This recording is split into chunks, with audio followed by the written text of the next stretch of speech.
अध्यक्ष महोदय जी, आपने आज मुझे इस चर्चा में भाग लेने का मौका दिया, इसके लिए मैं आपको धन्यवाद देती हूँ।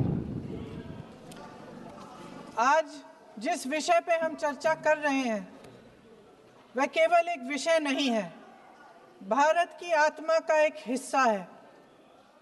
हमारा राष्ट्रगीत उस भावना का प्रतीक है जिसने सोए हुए, गुलामी में सोए हुए भारत के लोगों को जगाया, जिसने उन्हें हिम्मत दी कि ब्रिटिश साम्राज्य के सामने खड़े होकर वह सत्य और अहिंसा के नैतिक हथियारों के साथ सामना कर पाए। आज ये चर्चा एक भावना के ऊपर है।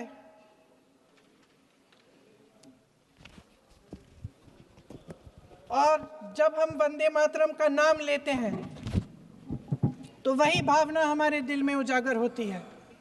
जब हम वंदे मातरम का नाम लेते हैं तो हमें उस पूरे इतिहास की याद आती है जो स्वतंत्रता संग्राम का इतिहास था, उसकी पीड़ा, उसका संघर्ष, उसका साहस, उसकी नैतिकता, उसका जो बल था कि ब्रिटिश साम्राज्य उसके सामने झुका। अध्यक्ष महोदय, वंदे मातरम उस आधुनिक राष्ट्रवाद की अभिव्यक्ति है जिसने भारत के लोगों को एक राजनीतिक और नैतिक आकांक्षा से जोड़ा, जिसने भारत के लोगों को एक साझा नियति के उत्तराधिकारी, एक साझा भविष्य के निर्माता के रूप में देखा। लेकिन आज की ये बहस मुझे कुछ अजीब सी लग रही है। जैसे मैंने कहा, ये गीत देश की आत्मा का हिस्सा बन चुका है। 150 सालों से देशवासियों के दिलों में ये गीत बस चुका है। 75 सालों से हमारा देश आजाद है, तो फिर आज इस बहस की क्या आवश्यकता है?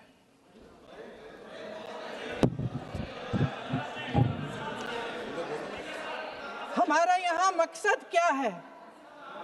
जनता से हमें दिया गया दायित्व, जनता का विश्वास, उनके प्रति हमारी जिम्मेदारी, हम किस तरह से इसका इस्तेमाल कर रहे हैं, हमें ये सोचना चाहिए। क्योंकि अब इस मोड़ पर हम इस सदन में अपने राष्ट्रगीत पर भी बहस करेंगे। आपने बहस मांगी है, आपने बहस मांगी है। आप तो इलेक्टोरल रिफॉर्म्स की बहस नहीं मांग रहे थे कि जब तक हम इस पर बहस नहीं करेंगे तब तक उस पर बहस नहीं होगी। इसकी वजह क्या है? इसकी वजह क्या है? हम आज यहाँ ये बहस क्यों कर रहे हैं? हमारा राष्ट्रगीत है, इस पर क्या बहस हो सकती है? हम ये बहस यहाँ आज 2 वजहों से कर रहे हैं। पहला कि बंगाल का चुनाव आ रहा है, हमारे प्रधानमंत्री अपनी भूमिका निभाना चाहते हैं उसमें। और दूसरी वजह ये है, ये मकसद है, पुरानी मकसद इनकी, अध्यक्ष महोदय, कि जिन्होंने स्वतंत्रता की लड़ाई लड़ी, जिन्होंने देश के लिए बड़ी बड़ी कुर्बानियां दी, उन पर सरकार नए आरोप लादने का मौका चाहती है। देश का ध्यान फिर से जनता के ज्वलंत मुद्दों से भटकाना चाहती है। यही एक मकसद है आपका। आपका मकसद है कि हम फिर से उसी अतीत में मंडराते रहें, उसी की तरफ हम देखते रहें जो हो चुका है, जो बीत चुका है। क्योंकि ये सरकार वर्तमान और भविष्य की ओर देखना ही नहीं चाहती, वे इस काबिल ही नहीं रही। सच्चाई ये है अध्यक्ष महोदय कि आज मोदी जी वह प्रधानमंत्री नहीं रहे जो एक समय में थे। सच ये है कि ये दिखने लगा है, उनका आत्मविश्वास घटने लगा है, उनकी नीतियां देश को कमजोर कर रही हैं। और मेरे सत्ता पक्ष के साथी चुप इसलिए हैं क्योंकि अंदर अंदर से वे भी इस बात से सहमत हैं। आज देश के लोग खुश नहीं हैं अध्यक्ष महोदय, परेशान हैं, तमाम समस्याओं से घिरे हुए हैं, तमाम समस्याओं से घिरे हुए हैं और उन समस्याओं का हल आप निकाल नहीं रहे हैं। हाँ ठीक है, उसका भी बोल लेंगे, समय आएगा तो उसका भी बोल लेंगे, बल्कि कल समय आ रहा है, चुनाव पे चर्चा होगी, उस पे भी बोलेंगे। अध्यक्ष महोदय, इनके भी अपने लोग दबी जबान में कहने लगे हैं कि सारी सत्ता को केंद्रित करने से देश का नुकसान हो रहा है। इस बीच अगर हम अतीत की बातें नहीं करेंगे तो कौन सी बातें करेंगे? ये किसी और बात के काबिल ही नहीं है, सिर्फ ध्यान भटकाना है जनता का। इसलिए आज हम वंदे मातरम पर चर्चा कर रहे हैं। वंदे मातरम देश के कण कण में जीवित है, इस पर बहस नहीं हो सकती। लेकिन चलिए, आपने बहस मांगी, आप बहस करना चाहते हैं, बहस करते हैं। आज इस चर्चा को प्रधानमंत्री जी ने शुरू किया, उन्होंने भाषण दिया और इसको कहने में कोई झिझक नहीं है कि भाषण अच्छा देते हैं, थोड़ा सा लंबा, लेकिन भाषण अच्छा देते हैं। सिर्फ एक कमजोरी है, अगर आप इजाजत दें तो मैं बोलूं, एक कमजोरी है। हाँ, उसी पे बोल रहे हैं, वंदे मातरम पे बोलो आप। अब सर मैंने तारीफ कर ली, तो थोड़ा और विषय वंदे मातरम का है तो हम वंदे मातरम पर ही रखें, ठीक रहेगा। सर ये वंदे मातरम पे ही है। सर आपने प्रधानमंत्री जी तक सुना था, अब तो शुरू नहीं हुए।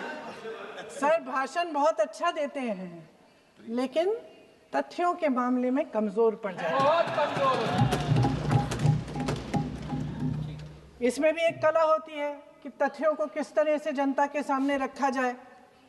मैं तो नहीं हूं, जनता की प्रतिनिधि हूं, कलाकार तो नहीं हूं। इसीलिए मैं भी सदन के सामने कुछ तथ्य रखना चाहती हूं, लेकिन सिर्फ तथ्य के रूप में रखना चाहती हूं।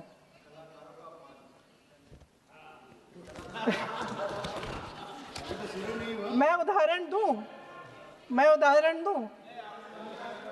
उदाहरण दे देती हूँ। सर मांग रहे हैं सर वंदे मातरम के बारे में, वंदे मातरम की जो सालगिरह पे आपने एक बड़ा कार्यक्रम आयोजित किया था, उसमें प्रधानमंत्री जी ने भाषण दिया। उसमें उन्होंने कहा कि 1896 में पहली बार गुरुदेव रविंद्रनाथ टैगोर ने ये गीत एक अधिवेशन में गाया।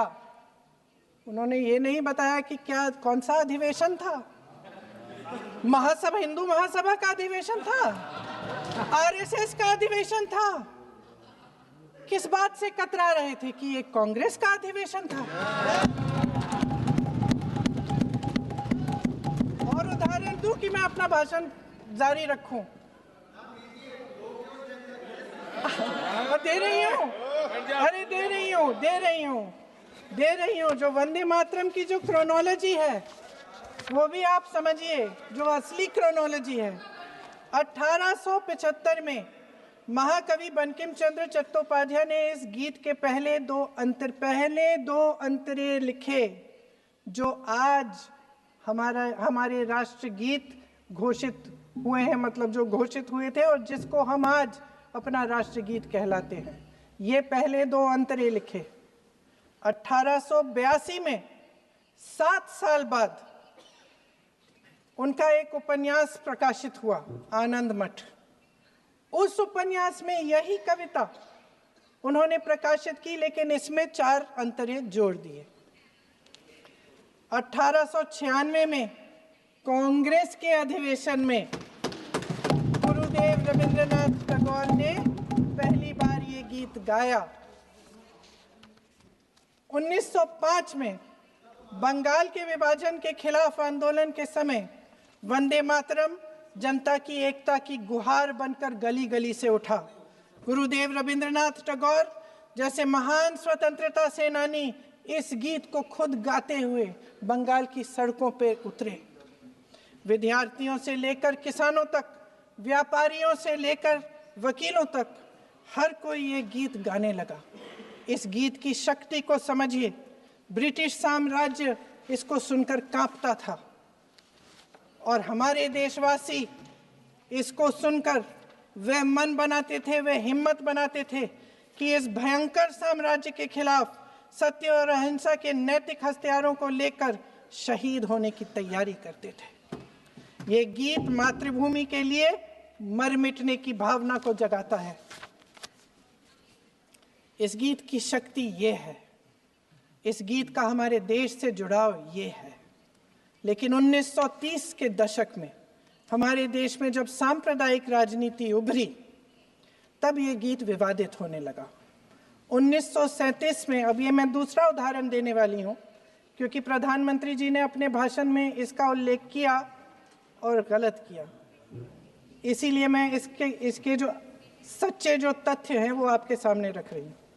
1937 में नेताजी सुभाष चंद्र बोस कांग्रेस का अधिवेशन कलकत्ता में होने जा रहा था, उसका आयोजन कर रहे थे। तो जो मोदी जी ने पत्र सुनाया सदन में 20 अक्टूबर का और कहा कि जवाहरलाल नेहरू जी ने नेताजी को ये चिट्ठी लिखी और ये कहा कि इस पर चर्चा होनी चाहिए, उससे पहले 3 दिन पहले नेताजी सुभाष चंद्र बोस ने पंडित जवाहरलाल नेहरू को एक चिट्ठी लिखी थी जिसका जिक्र आपके प्रधानमंत्री ने नहीं किया। और इस चिट्ठी में सुन लीजिएगा,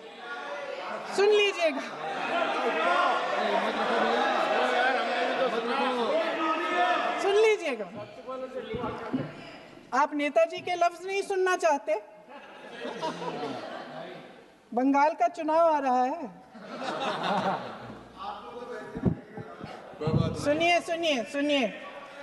सुनिए। हाँ, कोई बात नहीं, हम तो देश के लिए हैं, हम देश के लिए हैं। आप चुनाव के लिए, हम देश के लिए हैं। हम जितने भी चुनाव हारे, हम यहाँ बैठे रहेंगे और आपसे लड़ते रहेंगे और आपकी विचारधारा से लड़ते रहेंगे। अपने इस देश के लिए, अपनी इस मिट्टी के लिए लड़ते रहेंगे। आप हमें रोक नहीं सकते।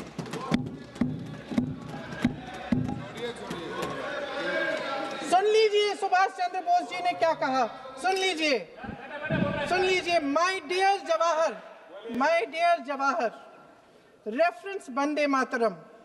We shall have a talk in Calcutta and also discuss the question in the working committee if you bring it up there. I have written to Dr. Tagore to discuss this matter with you when you visit Santi Niketan. Please do not forget to have a talk with him when you visit Santi Niketan. ये 17 अक्टूबर को लिखी जाती है। 10 अक्टूबर को नेहरू जी इसका जवाब देते हैं और और 20 अक्टूबर को, हाँ ठीक है, 20 अक्टूबर को नेहरू जी इसका जवाब देते हैं। इस जवाब की एक पंक्ति प्रधानमंत्री जी ने सुनाई, बाकी पंक्तियां क्यों नहीं सुनाई? क्योंकि उनमें नेहरू जी क्या कह रहे हैं? There is no doubt that the present outcry against Vande Mataram is to a large extent a manufactured one by the communalists. Whatever we do, we cannot pander to communalists' feelings, but to meet real grievances where they exist. I have decided now to reach Calcutta on the 25th morning. This will give me time to see Dr. Tagore as well as other friends. समझ रहे हैं आप?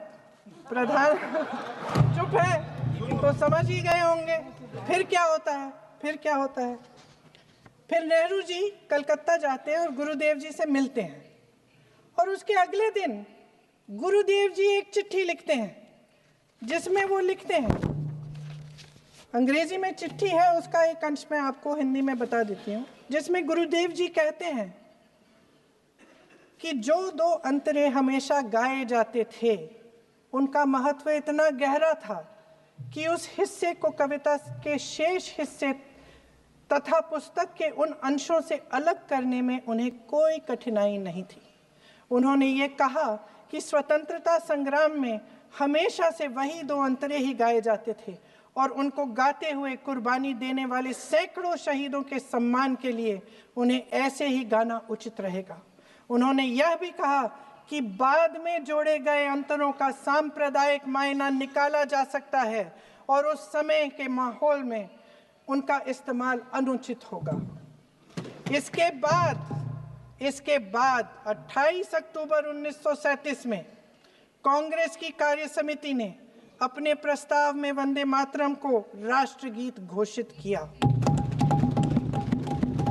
उन्हीं दो अंतरों को कार्य समिति की बैठक में महात्मा गांधी जी, नेताजी सुभाष चंद्र बोस, पंडित नेहरू, आचार्य नरेंद्र देव जी, सरदार पटेल जी, गुरुदेव रविंद्रनाथ टैगोर जी सब मौजूद थे। इस प्रस्ताव के ये सभी महापुरुष इस प्रस्ताव से सहमत थे। आगे क्या होता है ये भी सुना लूं। भारत की आजादी के बाद जब इसी गीत के इन्हीं दो अंतरों को 1950 में डॉक्टर राजेंद्र प्रसाद जी ने संविधान समिति में भारत का राष्ट्रगीत घोषित किया, तब लगभग यही महापुरुष मौजूद थे। इनके साथ साथ B.R. अम्बेडकर जी भी सभा में थे और इनके साथ साथ मेरे सत्ता पक्ष के साथियों के नेता श्री श्यामा प्रसाद मुखर्जी भी मौजूद थे। वही दो अंतरे राष्ट्रगीत घोषित किए। किसी ने कोई आपत्ति जारी नहीं की, कोई आपत्ति नहीं जताई। वैसे इन तथ्यों के साथ जुड़ा एक और तथ्य भी है जो मैं यहाँ पे आपके सामने रखना चाहती हूँ। आज हम अपने राष्ट्रगीत पर बहस कर रहे हैं, लेकिन हमारा राष्ट्रगान भी एक कविता का एक अंश ही है, एक लंबी कविता का एक अंश है। और इन दोनों राष्ट्रगीत और राष्ट्रगान के अंश को चुनने में सबसे बड़ी भूमिका गुरुदेव रविंद्रनाथ टैगोर की थी। वंदे मातरम के स्वरूप पर सवाल उठाना, जिसे संविधान सभा ने स्वीकार किया, न सिर्फ उन महापुरुषों का अपमान करना है जिन्होंने अपने महान विवेक से ये निर्णय लिया, मगर एक संविधान विरोधी मंशा को भी उजागर करता है। क्या सत्ता पक्ष के हमारे साथी इतने अहंकारी हो गए हैं कि अपने आप को महात्मा गांधी जी से, रविंद्रनाथ टैगोर जी से, राजेंद्र प्रसाद जी से, बाबा साहब अम्बेडकर जी से, मौलाना आजाद जी से, सरदार पटेल जी से, सुभाष चंद्र बोस जी से बड़ा समझने लग गए हैं? मोदी जी का अपने भाषण में ये कहना कि राष्ट्रगीत को एक विभाजनकारी सोच द्वारा काटा गया, उन सब महापुरुषों का अपमान है जिन्होंने अपना पूरा जीवन इस देश की आजादी की लड़ाई में झोंक दिया। वंदे मातरम को विभाजित करने का आरोप लगाकर आप पूरी संविधान सभा पर आरोप लगा रहे हैं, उसके हर एक नेता को दोषी ठहरा रहे हैं। यह हमारी संविधान सभा और हमारे संविधान का खुला वार है। और जहां तक जवाहरलाल नेहरू जी की बात है, जितनी देर हमारे प्रधानमंत्री देश के प्रधानमंत्री रहे हैं, 12 साल हो गए हैं, लगभग उतने ही सालों के लिए जवाहरलाल नेहरू जी जेल में रहे। किस लिए? इस देश की आज़ादी के लिए। उसके बाद 17 साल के लिए प्रधानमंत्री रहे। आप बड़ी आलोचना करते हैं इनकी, लेकिन अगर इन्होंने इसरो नहीं बनाया होता तो आज आपका मंगलयान नहीं होता। अगर DRDO नहीं बनाया होता तो तेजस नहीं बनता। अगर IIT और IIM नहीं बनाए होते तो हम आज IT में आगे नहीं होते। अगर एम्स नहीं बनाया होता तो हम कोरोना की जब बड़ी चुनौती का सामना कैसे करते? हाँ, वही बना कुछ भी। इसका मतलब है इस मुद्दे का जवाब नहीं है आपके पास। अगर इन्होंने BHEL, गेल, सेल, भाखड़ा नंगल ये सब नहीं बनाया होता जो आप सब बेच रहे हैं, तो ये विकसित भारत कैसे बनता? पंडित जवाहरलाल नेहरू इस देश के लिए जिए, सुन लीजिए, बेच लो यार और बाकी भी बेच देंगे। पंडित जवाहरलाल नेहरू इस देश के लिए जिए और देश की सेवा करते करते उन्होंने दम तोड़ा। फिर भी सुन लीजिए, मेरी एक सलाह ले लीजिए, मेरी एक सलाह ले लीजिए।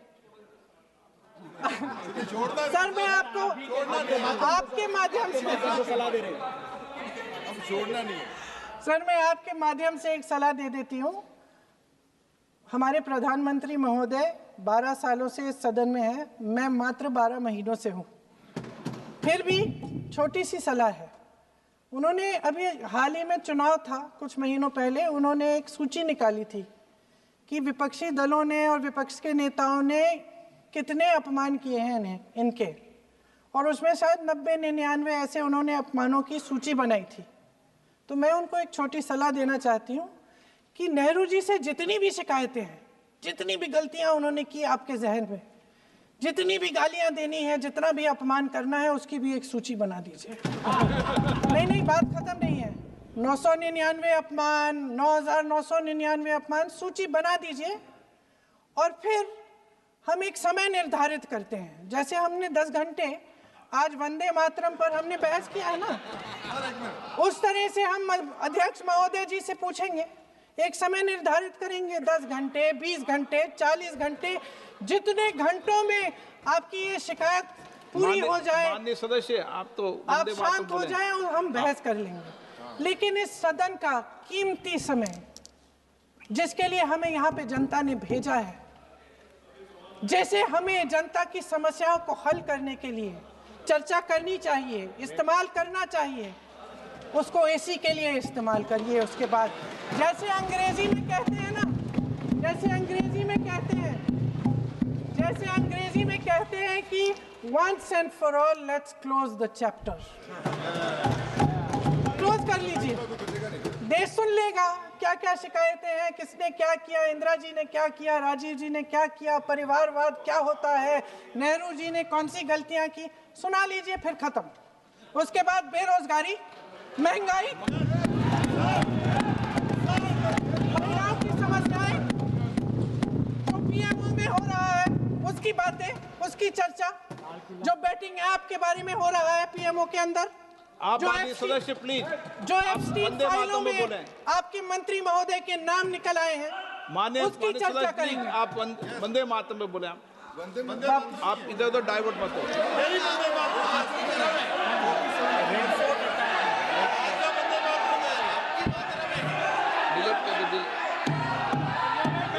क्या हो गया? आप 1 मिनट, हाँ कर दो।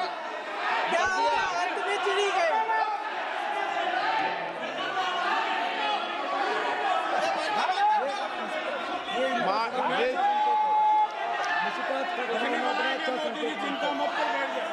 बहुत बढ़िया। माननीय आगे सदस्य, 1 मिनट, माननीय सदस्य, आगे बढ़ो आप महोदय, आगे वंदे बढ़ो। मातरम पर सार्थक चर्चा करें।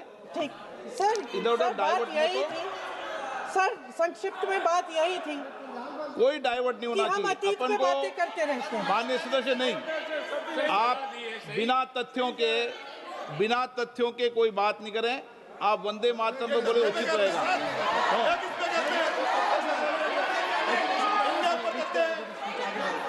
मैंने प्लीज। अध्यक्ष महोदय, मैं आपकी बात मानती हूँ, लेकिन बिना तथ्य के बहुत सालों के लिए ये हम पर आरोप डाल रहे हैं। हम चुपचाप सुनते हैं, इनको भी थोड़ी सी संतुलन होनी चाहिए, सुनने की थोड़ी सी हिम्मत होनी चाहिए। ये राजनीति है, हम बोलेंगे, आप वंदे मातरम बोलें।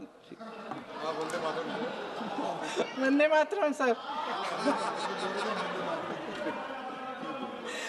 महोदय, आज की ये बहस सिर्फ ध्यान भटकाने के लिए की जा रही है, क्योंकि ये सरकार इस देश के वर्तमान की असलियत छिपाना चाहती है। आज देश का युवा कितना परेशान है, कितनी मुश्किल में है, पेपर लीक होते रहते हैं, बेरोजगारी है, महंगाई इतनी बढ़ चुकी है, इसकी चर्चा हम सदन में क्यों नहीं कर रहे हैं? आरक्षण के साथ जो हो रहा खिलवाड़ है उसकी चर्चा हम यहाँ क्यों नहीं कर रहे हैं? महिलाओं की बात होगी, बड़े बड़े ऐलान होंगे, मगर उनकी परिस्थितियों को सुधारने के लिए कोई ठोस कदम यहाँ क्यों नहीं उठाया जा रहा है? इन्हीं दरवाजों के बाहर खड़े होकर पत्रकार तरह थे। आपने कहा कि आरोप मत लगाइए बगैर तथ्य के, तो मैं बोलूं कि नहीं बोलूं? नहीं, बिल्कुल नहीं। नो, आप उधर की बात मत बोलो। आप जल्दी से बोल लेते हो, फिर आप सदन में बंद जो कर कुछ देंगे। भी बोले वो तथ्यों से बोले। आपको हर चीज ऑथेंटिक करनी पड़ेगी, इसलिए आप तथ्यों से बोले। तत्ते पे लगाए। अच्छा सर, बड़े बड़े शहरों में प्रदूषण है, लेकिन हम इस सदन में बैठकर सिर्फ छोटी छोटी बातें करेंगे। जी, जो अतीत की बातें हैं ना, जो बार बार आप चाहते हैं कि हम पीछे देखें, लेकिन हम आगे भविष्य की बात, वर्तमान की बात, जो असली समस्याएं हैं उनकी बात न करें, ये छोटी बात होती है। आप में हिम्मत है तो भविष्य की बात करिए, हिम्मत है तो बात करिए कि बेरोजगारी क्यों है, कि पेपर लीक क्यों होते हैं।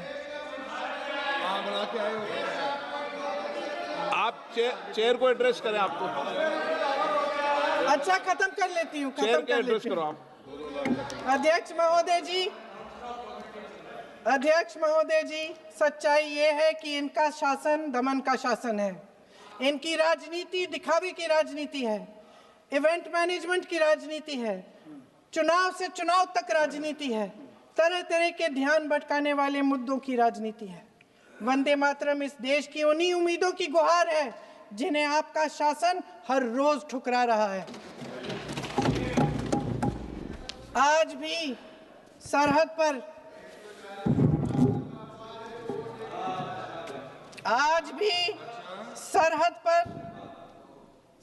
पर जवान जब दुश्मन का सामना करता है तो उसकी छाती में वंदे मातरम गूंजता है। आज भी जब हमारा खिलाड़ी अंतर्राष्ट्रीय खेलों में जाता है तो उसके दिल की धड़कन में वंदे मातरम होता है। आज भी इस देश के करोड़ों देशवासी जब अपने राष्ट्र ध्वज को फहराते हुए देखते हैं तो उनकी जबान पर वंदे मातरम, वंदे मातरम, वंदे मातरम आता है। कांग्रेस के हर एक अधिवेशन में 1905 से लेकर आज तक सामूहिक तौर पर वंदे मातरम गाया जाता है। आपके अधिवेशनों में गाया जाता है कि नहीं, ये बताइए। अपने देश की आत्मा के इस महामंत्र को विवादित करके आप एक बहुत बड़ा पाप कर रहे हैं। इस पाप में कांग्रेस पार्टी शामिल नहीं होगी। ये राष्ट्रगीत वंदे मातरम हमेशा से हमें प्यारा है, हमेशा से हमारे लिए पवित्र रहा है और हमेशा के लिए हमारे लिए पवित्र रहेगा। धन्यवाद।